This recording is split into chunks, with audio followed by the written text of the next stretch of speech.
Hi, this is Mariah Gullo from The Hollywood Reporter, and I'm here in studio with Blake Lively today. Hello. We're here to talk about your movie, All I See Is You.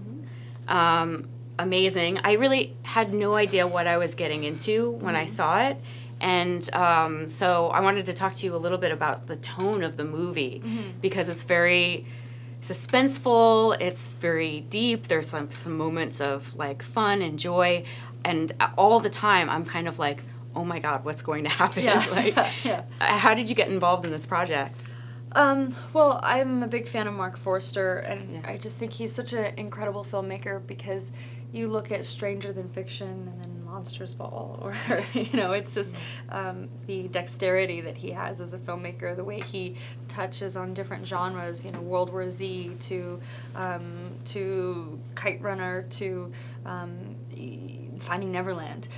So he's an incredible filmmaker, and he is funny and charming. He's emotional. He's sort of strange in the best way. Incredibly artistic and creative, and he's just really caring. And so I think that's what comes through in all of the different sort of stories that he tells.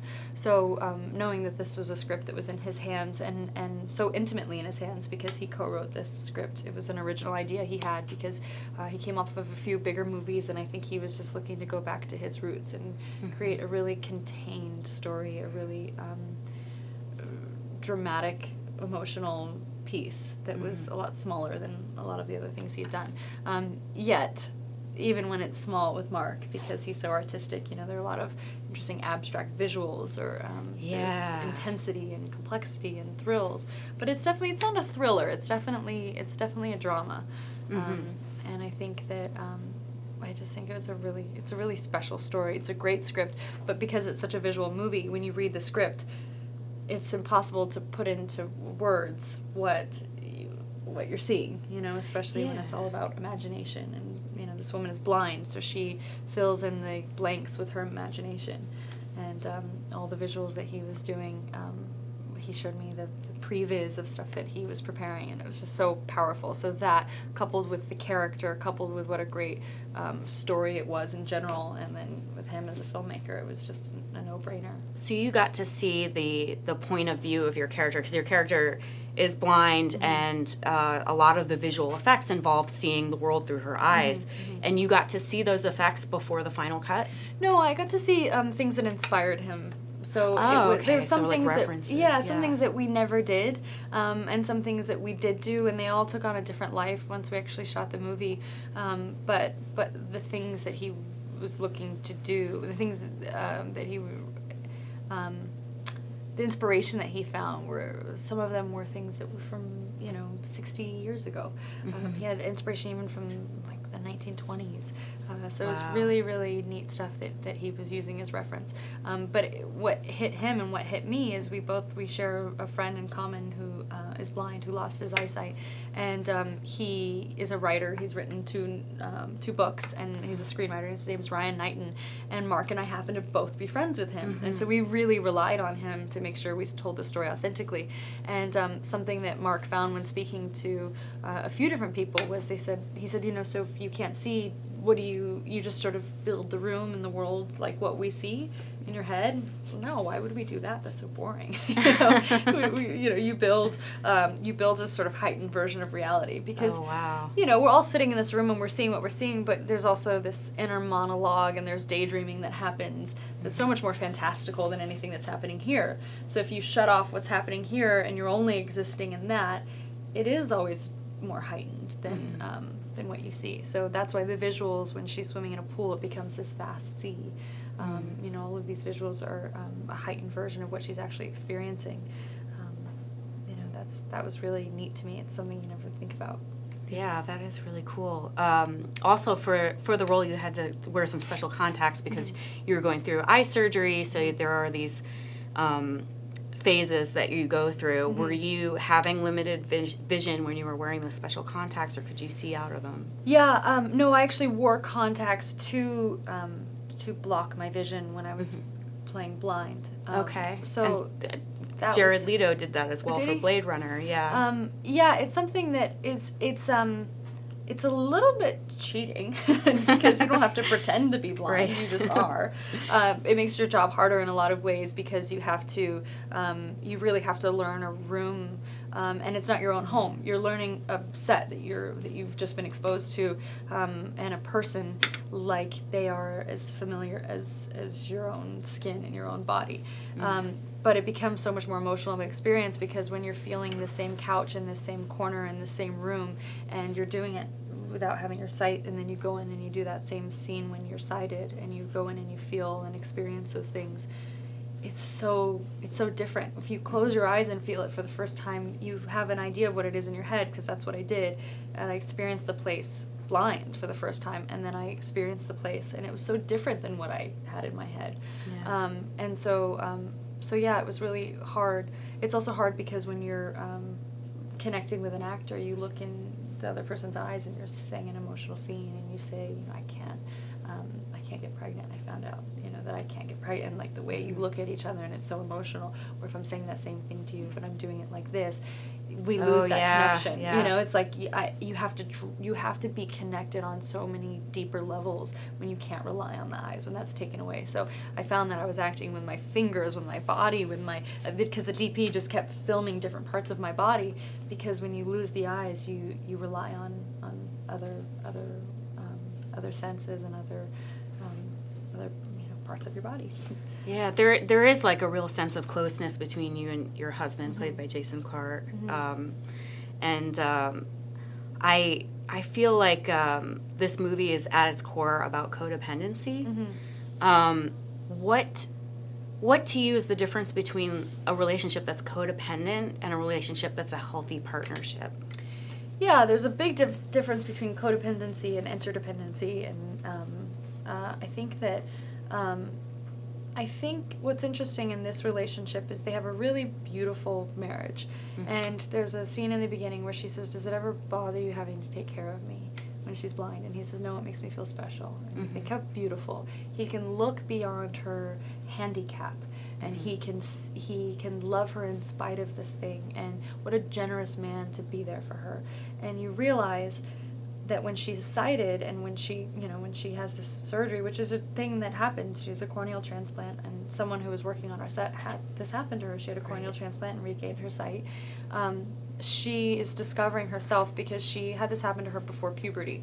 So she's never seen her body. She's never seen who she is as a woman. She's never experienced who she is as a woman. She's never Doesn't wear makeup. No, and sexuality, and there's so many primal things that she just didn't go through at the same time that the rest of us go through it in adolescence. And you're exploring, and you see that other woman who has her hair bleached blonde and is wearing blue eyeliner, and you think, what would that look like on me? Or this woman who has this long curly hair and red lipstick and a low-cut black dress, or a woman who's wearing sweats and torn jeans, or whatever it is, and you think, oh, I want to try out these different things and find who I am. She's finding that after she's already in an established relationship and in a marriage, and it has nothing to do with him. It's entirely to do with her, and she no longer needs him, but she wants him.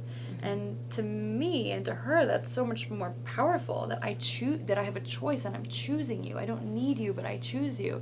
And to him, he really needs her to need him. He needs her to be under his control and under his thumb, and really rely on him just to get by each day in order to feel safe in the relationship. And that's I think that's really powerful, because where it's about a woman who's blind and regains her sight, luckily I've never experienced this in any relationships I've had, but I've definitely seen fragments of this in plenty of relationships around me where men really need the woman to be minimized, or they need to be able to control her, or label her, or define her, or guide her in a way that, even though it's subtle, there is that need. And sometimes we call it being emasculated. There's generous terms that we give for it. But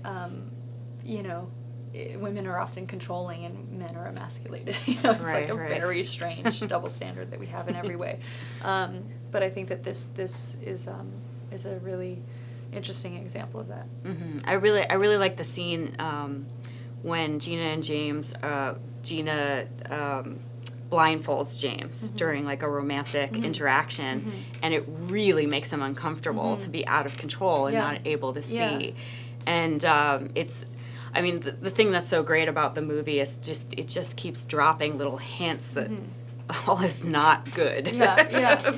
But the same thing happens when they're, making love and she can see for the first time and she's looking in his eyes and it's this very intimate connection and he literally cannot continue because it's too intense to be confronted with her on all that she is and all of her power and all of her sensuality or love or intensity. It's too much when she can see him. He has to be watching and viewing her, and so even beyond when he's blindfolded, when the shoe is on the other foot, yes, that freaks him out. But even just when there's equality, he can't continue. Right. And that to me was like the one that was even more disturbing. Yeah.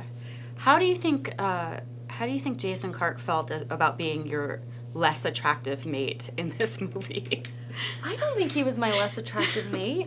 I mean, there is a little bit of insecurity on his end where he's like, I'm not who you thought I don't look like who you thought I did, do I? Yeah, but I think that's that's the point of the movie is that he is that she still is choosing, that nothing has changed for her. She just can suddenly, she's been with the love of her life. She can just suddenly see him and enjoy him and experience him.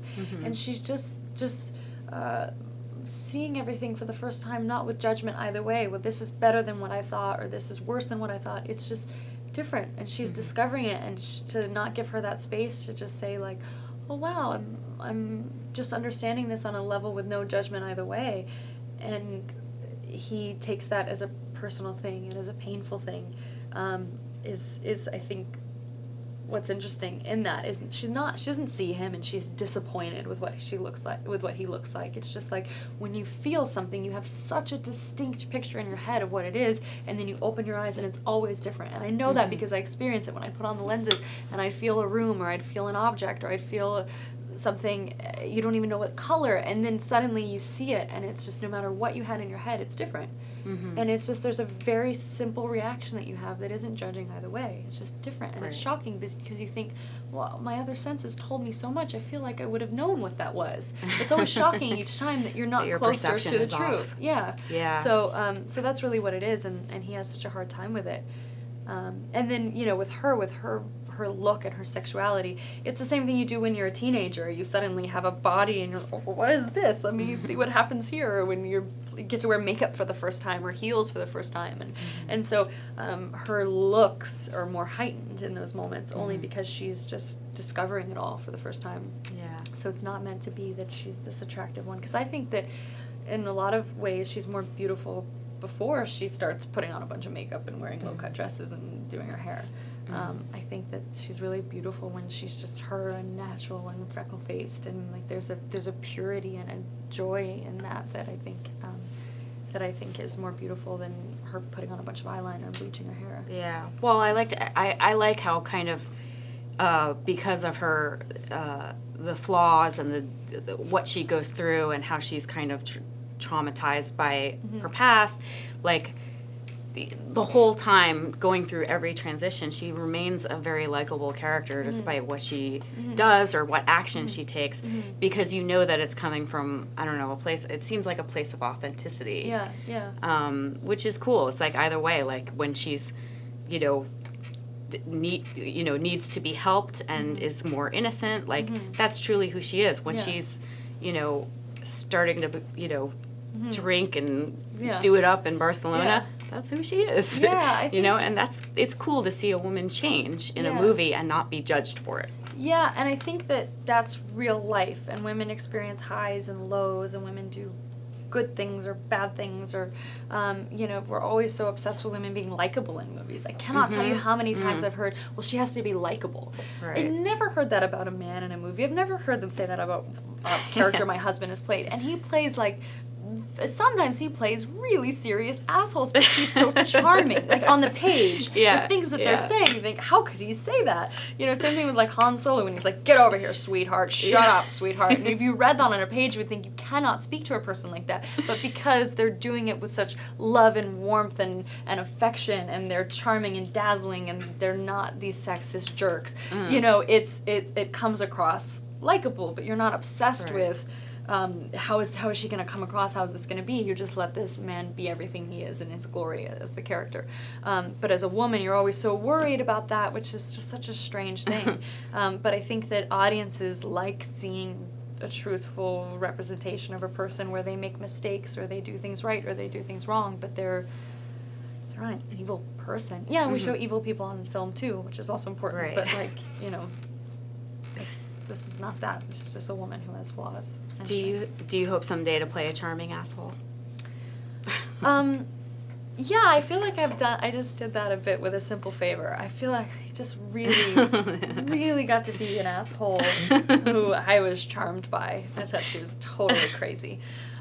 So yeah. Amazing. Well, Blake Lively, thank you so much for being with Thank us you. today. Nice to talk to And you. the movie is All I See Is You.